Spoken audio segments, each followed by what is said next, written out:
La voie d'allée menant à la porte nord de Hiérapolis conserve encore son égout central, dont on remarque les pierres le recouvrant qui sont en légère surélévation. Le long de cette voie, des tombeaux ont été dressés jusqu'à l'entrée de la ville. Tous les tombeaux longeant la route sont à inhumation, même ceux d'époque romaine. Un premier type de tombe consiste en des sarcophages ayant la forme de maison. Il se caractérise par un couvercle à 2 pans, au bord relevé qui ressemble à un toit.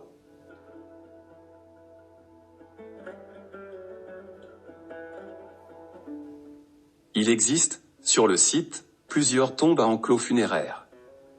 Celui-ci, présenté sur la photo, s'ouvre par une porte centrale cantonnée de petites ouvertures. À l'intérieur, 2 tombes ont été creusées dans le sol, et ont été surmontées de voûtes en berceau, avec clé de voûte.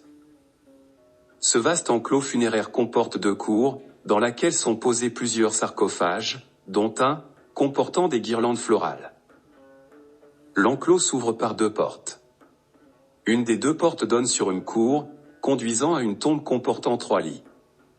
Il est probable que les morts des 2 sarcophages ajoutés dans la cour, sont des membres de la même famille que ceux enterrés dans la chambre du fond.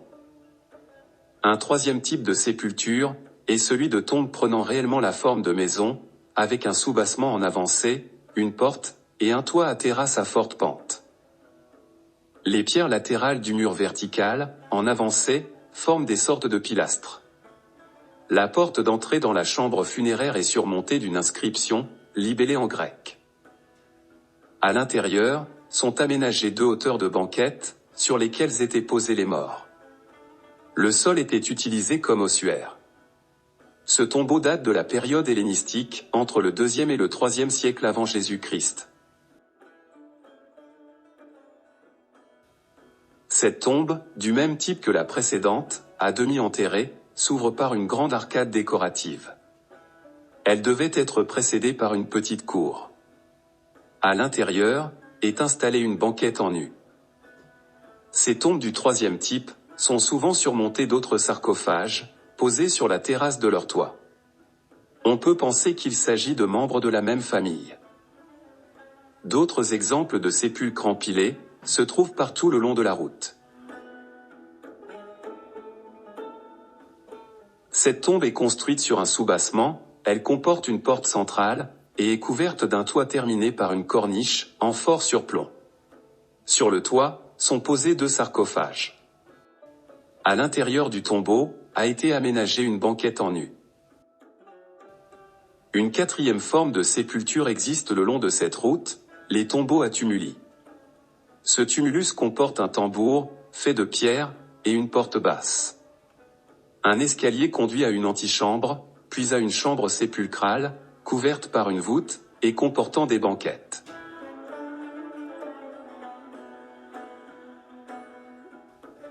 La chambre était fermée par une grosse pierre. Le tumulus date du 1er siècle avant Jésus-Christ. Le dernier occupant porte un nom romain, Lucius Salvius Paulinus. 2 petits exèdres sont installés au bord de la route. Ils permettaient aux gens de s'asseoir pour converser. Le long de la route, ont été aménagées 2 terrasses portant des tombeaux. L'inscription figurant au-dessus de la porte de ce sépulcre est rédigée en grec.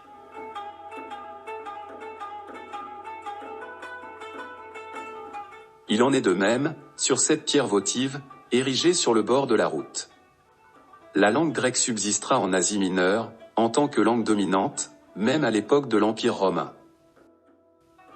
Hiérapolis fut fondée au IIe siècle avant Jésus-Christ, par Eumène II, roi de Pergame, sur la butte de Pamukkale, dominant la large vallée de Denizli.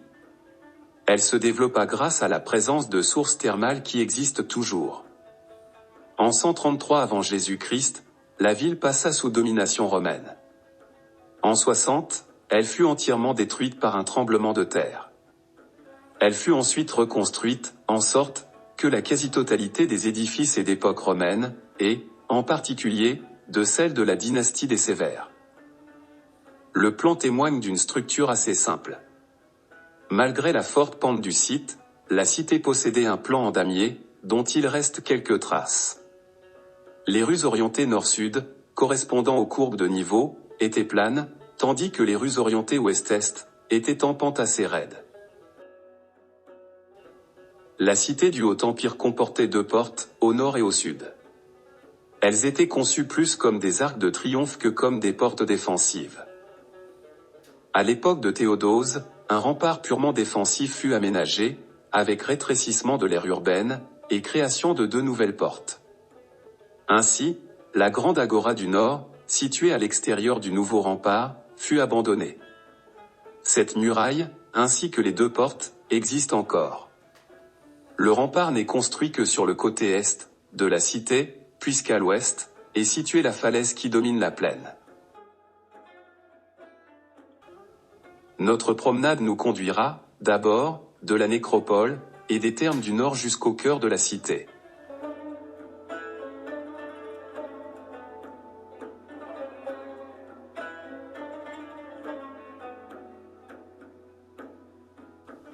Les thermes du Nord, construits au IIIe siècle, sont situés à l'extérieur de l'aire urbaine.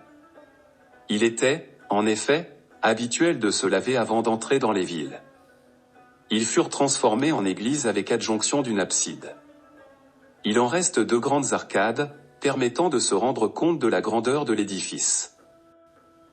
La porte de Domitien ouvrait sur une large voie bordée, des 2 côtés, d'un portique à colonnade. Cette voie, à gauche, longeait l'agora. La porte était conçue à l'image des arcs de triomphe. Cependant, elle était cantonnée de 2 tours rondes, à probable vocation militaire. La porte de Domitien, vue de la rue à colonnade, permet de remarquer que les 2 tours comportent des portes d'accès intérieures. Cette rue à colonnade relie les 2 portes des Hauts et Bas Empires.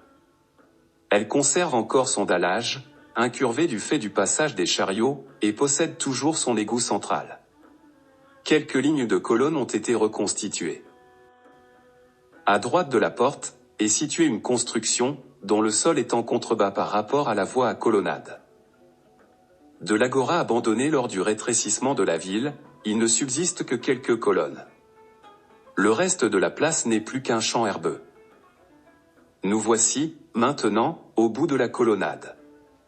Dans le fond, on aperçoit la porte de Domitien. Nous sommes au pied de la porte, dite byzantine, érigée à l'époque de Théodose, lors du rétrécissement de la ville. Cette porte, vue de l'intérieur de la cité du Bas-Empire, est bordée du rempart ceignant la ville, dont on voit une tour à droite. Les pierres sont manifestement de remploi. Près de cette porte, était situé un grand nymphée, dit des Tritons. Pour se rendre au centre de la cité, il faut emprunter un chemin établi sur une ancienne rue romaine orientée nord-sud. Cette voie comporte encore son égout central. Le long de cette voie, on longe l'abside de la cathédrale, actuellement non fouillée. Quelques voies, ouest, est, donnent sur le chemin que nous empruntons. Ces rues, en pente, montaient jusqu'au rempart. Elles étaient bordées des quartiers d'habitation et comportaient également une canalisation centrale. Nous voici maintenant aux abords du cœur de Hiérapolis. Le cœur de la cité comportait 3 étages d'édifices dénivelés. Le théâtre, magnifiquement conservé, dominait un temple à Apollon. Celui-ci jouxtait un espace dédié au monde infernal, appelé Plutonium, et un nymphée. Au niveau inférieur, se trouvait une vaste piscine thermale encore utilisée, et des thermes devenus musées. Enfin, une forteresse médiévale dominait la plaine.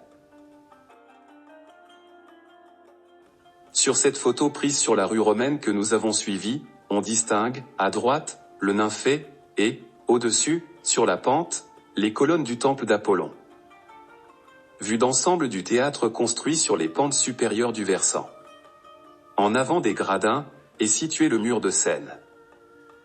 Des derniers gradins du théâtre, on dispose d'une ample vue sur le site. Au premier plan, se déploie le mur de scène du théâtre, magnifiquement restauré.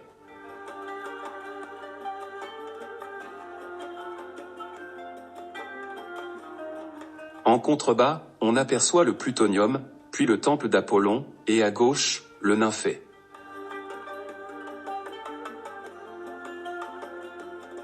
Plus bas, la piscine thermale est cachée par les arbres, puis se profilent les grands thermes, devenus musées. Au-delà, s'étend la Tuffière blanche, et la plaine densément cultivée. La cavea était accessible par des tunnels appelés vomitoires chez les Romains, donnant sur un couloir souterrain circulaire. Au milieu du premier niveau de gradin, est située la loge impériale. Le mur du proscenium comporte une alternance de niches circulaires et de portes. Cette structure est masquée par un ensemble de colonnettes, groupées par deux devant les portes, et de colonnes isolées séparant les niches.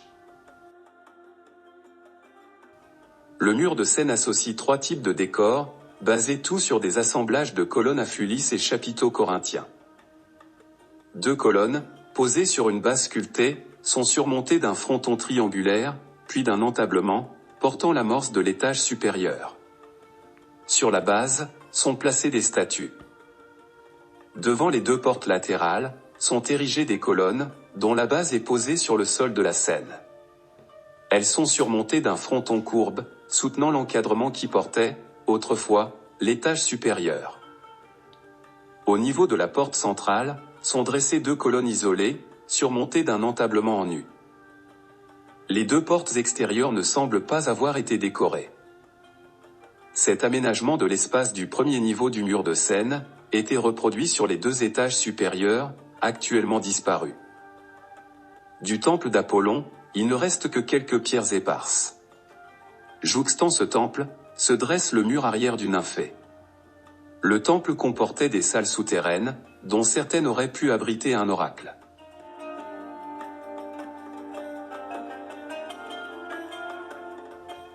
Le plutonium était dédié à Hadès, le Pluton des Romains. Il devait se composer d'un temple, et d'un bassin rectangulaire, comportant une porte d'où sortait une source. Cette porte était considérée comme une porte des enfers. Les animaux que l'on y faisait entrer, en offrande à Hadès, mouraient instantanément. On a découvert, actuellement, que la source dégageait du gaz carbonique qui les asphyxiait. La statue de Pluton et de Cerbère sont des adjonctions récentes. On aperçoit bien les niches sur le mur intérieur du nymphée, d'où sourdait l'eau, ayant des vertus thermales. Cette eau est toujours utilisée dans le bassin, dit de Cléopâtre, situé en contrebas. Ce bassin d'eau chaude thermale est particulièrement prisé par les visiteurs, des restes de colonnes parsèment encore le sol. La promenade effectuée dans la cité antique à la découverte de ces ruines romaines, se termine au niveau du rempart, et de la porte du Bas-Empire Sud. Près de cette porte, quelques colonnes signalent un gymnase.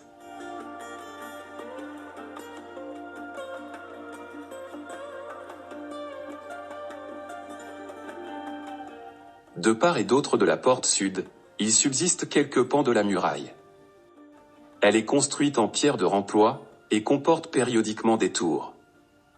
Au niveau du versant, ce bel appareillage disparaît, dès qu'on s'éloigne de la porte. Il est remplacé par un mur fait de pierres non taillées. C'est à Hiérapolis qu'aurait été crucifié l'apôtre Philippe en 80. Lorsque le christianisme s'implanta dans la cité, celle-ci devint le siège d'un évêché.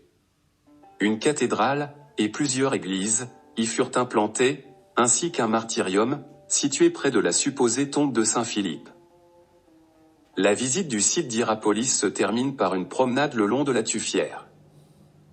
La falaise qui terminait, vers l'ouest, la cité antique, n'est plus visible actuellement.